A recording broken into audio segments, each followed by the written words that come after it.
For having me today. It's a great honor and pleasure to be here. I love the Canadian Center for Architecture. I was here back in May. And so my talk's called Engaging Computer-Based Art, What is Found There. And in the talk, I want to share a selection of 3 works from the collection SFMoMA. And these works, they're great projects, and they span the collections of the Media, Art, Architecture, and Design departments. And so the first work is Agent Ruby by Lynn Hershman Leeson, which I've been working on for a long time. I started working on this in 2009. And the piece, so in 2001, 2002, SFMoMA commissioned Agent Ruby. It's up at agentruby.sfmoma.org from Lynn Hershman Leeson, the acclaimed San Francisco artist. And they commissioned this for their pioneering online exhibition platform, eSpace. They were doing online exhibitions at the time.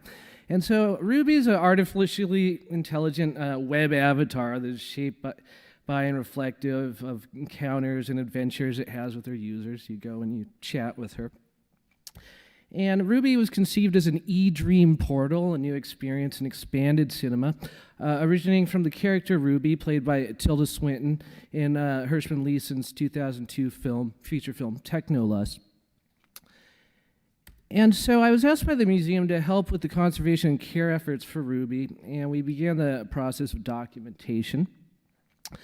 And in documenting Ruby, we found a really complex system, a lot of different programs working together.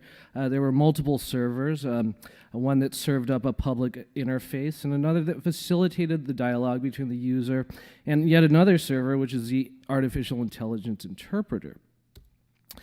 And so there's this public facing interface. It was created in Macromedia Flash at the time, now Adobe, and that's becoming challenging, as some of us may know. And so that was the public interface. And then there was the brain, or the personality, which consisted of 22,000 entries written in a language, a flavor XML called Artificial Intelligence Markup Language, or AIML. And this made up Ruby's brain. AIML, it was a dialect of XML, and it was developed by an AI researcher, Dr. Richard Wallace, and a worldwide free software community. And AIML originally formed the basis for a bot called Alice, Artificial Linguistic Internet Computer Entity, which won the annual Loebner Prize competition, Artificial Intelligence, 3 times. And it was a language that you could craft an artificially intelligent bot in, and this is what Ruby's personality was created in. In addition to a set of AIML, so that's like the personality, you needed a program to interpret it. And so in Ruby's case, it was a program called Program D, written by Noel Bush. And so this program took the set of AML, and then it facilitated a user's input and matching patterns against this set of artificial intelligence markup language to return the response. And so that's behind the interface, and that's kind of the machinery of the bot. So these are some important components. At the time, when we were doing this documentation in 2009, there was also the original hardware, this beige PC on the left, which had been running continuously on the internet for 8 or so years. And you can see it has a parallel port and a floppy drive and some PS2 ports and things like that. And so in 2009, after documenting the work, we cited the hardware as one of the biggest risks of failure, and it's something we should address, right away. So our focus at that time of this conservation exercise was to migrate the software from the original hardware into a system known as a virtual server or virtual machine. So here's SFMoMA's server farm, and so many things run on there as virtual servers, email servers, point-of-sale systems, and in this case, an artwork. And so that's what our research at the time was. And during that process of migration, we found some interesting artifacts, some interesting stuff, such as an alternate interface, which more resembled the one shown in the film Technolust. And there was also a 3D model and a snippet of unused code that hinted at an animated 3D avatar. And this foreshadowed some of Lynn's later works, such as a piece called Dina, which uses a 3D animated avatar. And that's on display at the Whitney Museum in New York right now. And then there was this 8 gigabyte log file of all the conversations that Ruby ever had with the visitors, and I thought that was like the best thing ever. And while these components were super exciting, they were not considered essential to the work at the time and what we were trying to do, a migration to a virtual server. But Ruby became stabilized, and she was running, and I actually presented on this work at ZKM Summit in 2010. And so she's running, and then in 2013, Rudolf Freeling, curator of media arts at SFMoMA, says, I want to display Ruby, and he was really interested in the log files, so he emails me, he's like, print out all the log files. And I was like, Rudolph, that's like 8 truckloads of paper. And I said, I don't think we can do that in San Francisco. The ecological, conservation. I don't think they're going to like that show. So we wrote a bunch of Python scripts to mine conversations based on topics designated by the curator, such as science fiction, feminism, and then it was showed as the Agent Ruby files. It had this tagline, and it's been shown like that ever since. So there's all these binders next to Ruby and this wall vinyl that has all these conversations. And so it's interesting because it's kind of shifted how it's shown, and that's how it's loaned out now. And since the show in SFMoMA, it's been exhibited at least 4 times this way, including Lynn's retrospective at the Museum ZKM in Karlsruhe in 2014. So also in 2009, we called out vulnerabilities in our report, and we were looking at Java and Flash. Program D was in Java. And Flash, we knew Flash was going to be an issue then. It didn't run on the iPad, and Steve Jobs wrote a letter about it, so we called it out, and we're like, okay, we're going to wait and see. And so this year, Google announced they're not going to block Flash entirely. They're going to disable it for only sites which support Flash, but you'll get a little pop-up. So forgive my art and crisis slide. But the same happened with Java applets. You had to enable them, and then eventually they didn't run anymore. So I flagged that, and I brought it up to my boss at SFMoMA. And meanwhile, in 2014, Lynn, she had this awesome show. She's been doing really well in Europe, Civic Radar. At ZKM. And so she asked me, I work for her independently outside of the museum, she said, like, let's develop a new bot. That's Peter Weibel, the director of ZKM. And so with my colleague, we created a new bot, and this is an AI/ML-based bot. And but instead of Program D, it uses a new AI/ML interpreter called Program O, and that's written in a language called PHP, which is fairly, well supported. Oh, hold on. And Program D was abandoned in 2006. So more modern language. And Program O's got people still developing on it quite actively, actually. There's Twitter features and all this stuff. And additionally, the animation for that bot was done in HTML5 canvas. So there's no Flash involved. It's all native HTML5, PHP, fairly well-supported language. And so I went. We have a great team at SFMoMA called Team Media that has conservation, collections, curatorial, installation, and more. We talk about the media art. We meet. And so I went and I proposed a code migration to Ruby based on the work I was doing with Lynn on the other bots. And we have a lot of critical dialogue, and the question came up, why not emulation? And so we've had great conversations with Zachary, Dragon at Rhizome, about emulation. We use emulation in the museum. So we're going to plan to evaluate a migration and an emulation, and we'll put them side by side. And of course, we'll be working with the artists and Team Media. So this research is forthcoming early next year. Okay, so the next work I want to talk about, and I really love this project, was Susan Kerr and her Macintosh icons, a co-acquisition. Susan Kerr, she's a prolific, influential artist, graphic designer, created many of the interface elements and icons for the Apple Macintosh in the 1980s, such as the Happy Mac, the bomb, and the trash can icon, which you may have encountered once or twice.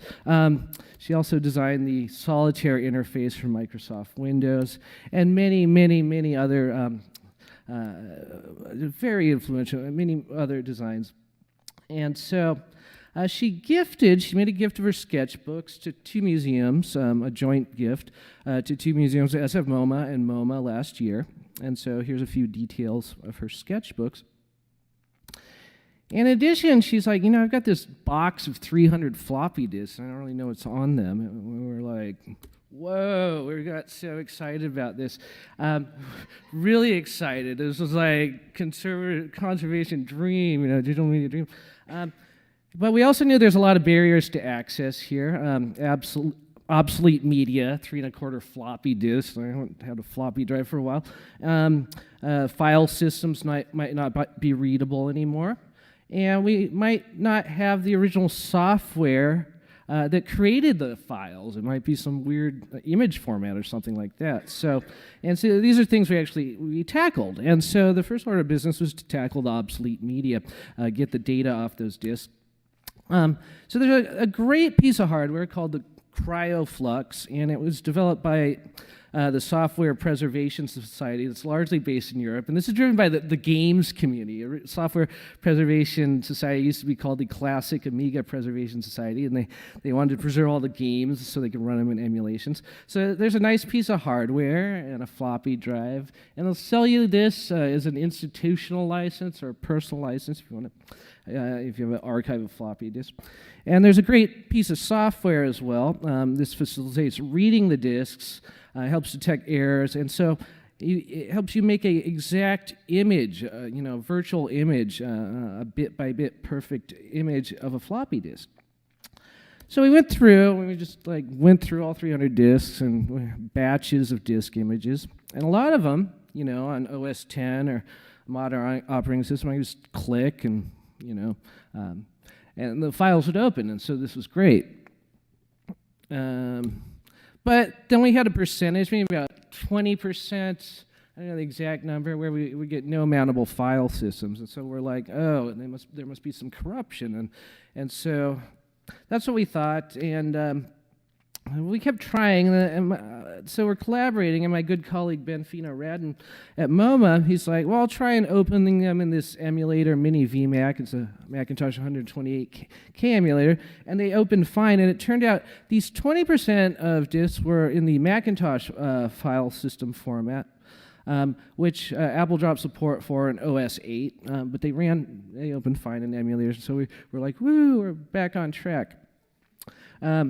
But then we found that Susan Kerr, she worked on a lot of these files in a software called Electronic Arts Studio 8. And we didn't have that software. And so we were scanning the internet, and we're like, oh, we got to find it. And all we could find was this obscure article from a computer magazine, in the early 90s that referenced this software, and we're like, and so it was like, we kind of felt sad at that point. But then we found a copy of the software, an installer of it on one of the disk images. We're like, awesome, but it just crashed horribly, and then we're like, and so it was quite depressing again.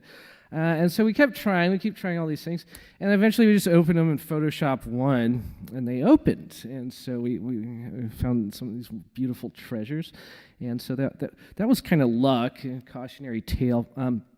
And also during this time, we started discovering many of these icons were in color. We were looking at a lot of files in black and white, and then we fired up a color emulator, and we have this world of color, and so it was quite amazing. So here's some stamps and things like that. So we got past these barriers, and so we tackle these barriers, but the question now is how to give easy access to the curators in a standardized way across institutions. So we built a Linux-based server that ran an emulator in a web browser, And so we worked together, and so we worked with each institution to deploy this server we created on the local area network behind the firewall at each institution. And then the curators simply had to go to a URL, log in, and then they could load the files in Photoshop 1 in this emulator. We made it easy access. You can't really tell curators, like, fire up the Linux virtual machine and then, type this at the terminal. So this is what we did to sort of create easy access. Yeah, we did write a manual on the basics of Photoshop 1 because I think that's difficult for many. And we also created a standard numbering system for the disk images, index them into spreadsheets so that the curators could take notes and compare these across institutions, have interesting dialogue. And in addition to Team Media, we also have Team A&D. Architecture and Design said, we like the collaborations you're doing in the Media Arts Department. We want to form a Team A&D. So we had these study days, and this study day was for an exhibition focusing on Bay Area high-tech design.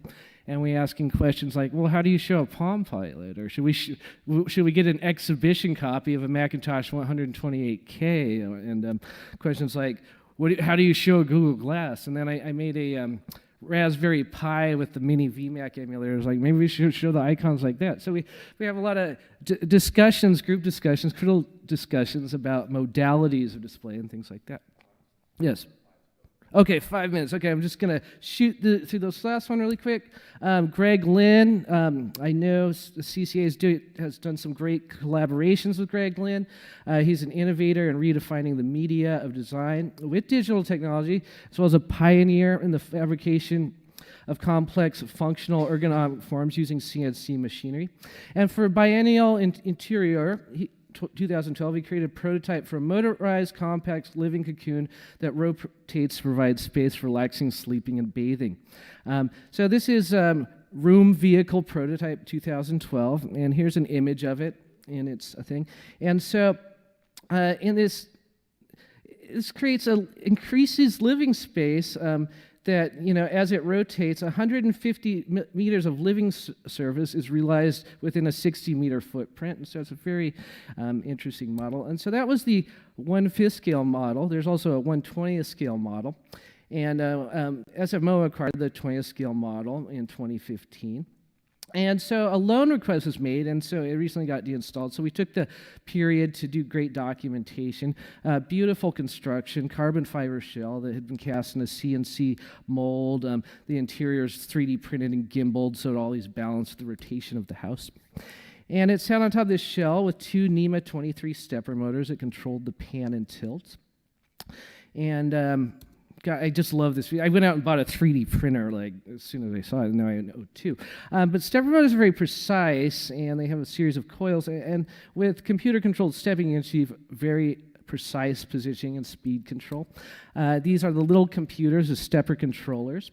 They're one for each motor, and each one has a tiny CPU, network connectivity, and memory store. They all have their own little language, and so this was one of the demo sequences created by Lynn Studio to tilt. And additionally, he created a tablet app in a program called Touch OSC, and so it allowed you to, manually control the house. And I asked the technician from Lynn Studios, would you be in the house with the tablet and wake up? And he's like, yeah. And so this was cool. So he created this thing, and that was used. OSC used open sound controls developed to the Center for New Music and Technology, and and so it was great to see that technology here, that data protocol, and it reminded me that data protocols are as important as code and components, and that's how all these networks come together. And with that, I want to say thank you. Thank you to the organizer of the conference, Canadian Center for Architecture, RLE, all of you, and thank you for having me.